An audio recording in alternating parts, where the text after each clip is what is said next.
forces, whom we are told they are not far away from now. But as I said earlier, dignitaries have already taken up their seats.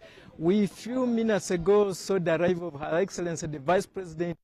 I've seen here dignitaries who are coming from abroad. I saw the Ambassador of Kenya to Uganda, His Excellency Dr. Joas Mangi, is among those who are already here. But of course, in my background here, you can see the former Inspector General of Police, General Kaihu. We can close and at least have a few or two words from him. The celebration, keep it on UBC, you will not miss anything in as far as these celebrations is concerned. Let me see here if we can speak to the former IGP, a historical General. I will start having you first and foremost.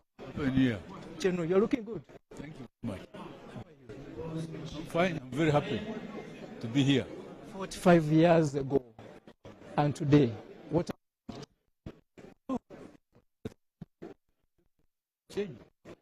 Change has transformed. Just that the transformation is a process, not an event. It's a process, and obviously it is quite visible. I mean, you don't even need to ask really. Just maybe for purpose of giving testimony, but otherwise, just look at this. But in a more fundamental way, I mean, like throughout the campaign, the president, the cadres of the movement were highlighting the gains which have been incredible, but the struggle continues. But it feels good. It really feels good, especially that we are holding this event at the time soon after the election, very, very historic elections, where really I believe even you must feel it. You feel a sense of relief, sense of peace, and you see that the country has a future. When you look at 45 years down the road, first and foremost, was this an easy journey to kick off the process which has led us to where we are today? Of course, it couldn't have been easy. Now, if it was easy, anybody could do it. That's why we talk of heroes and martyrs who are over and above the rest of society. It took many of our comrades who are not here. We are only those of us who. Mine was over the 45 years. Mine was 41 years actually. Because I reached the bush in '83. The wars had begun in '81. So I'm very proud to have been part of it. I have a modest contribution. The most important thing is that you put your heart in it. And like the Bible says, the talent, whatever you put in is what you have, the talents. So it's really gratifying that we are still alive. We remember and honor those the comrades who passed away, the Anais who sacrificed. It's really great that the Fronasa, the fighters, where this phase of our struggle of our people, building on earlier struggles, are being remembered. Remember, I was a student in Victoria when during Amin's time when the heroes that we are remembering were being executed here.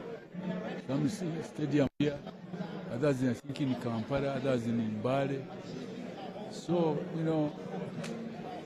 it should be an inspiration for the young people, a source of inspiration that what we have gained as a country, the stability, the economic progress was built on the bloodshed of their fathers and grandfathers. And that should be now, that should be on which to stand on, to now see far and take the country further, rather than being negative and cynical. I'm going to ask General, do you see some challenges encountered along this journey of 45 years? Oh, of course, of course. A struggle is a philosophy. It's nani, life journey is a unit and struggle opposites. There has to be. It has to be. And that's why I'm talking about sacrifices from our president, the cadres,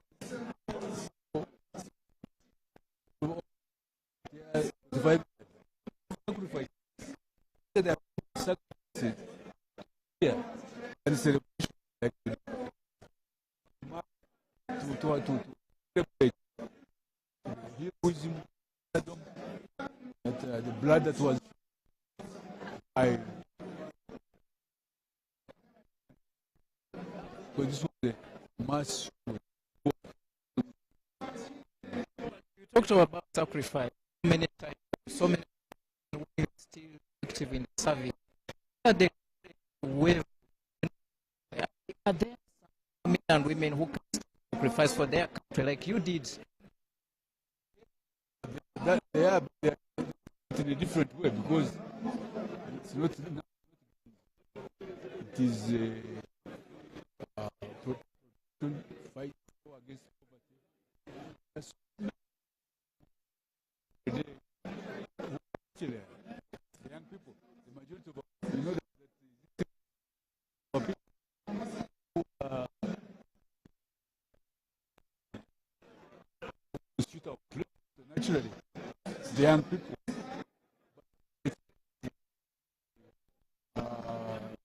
Obviously, the current generation's face are different from our.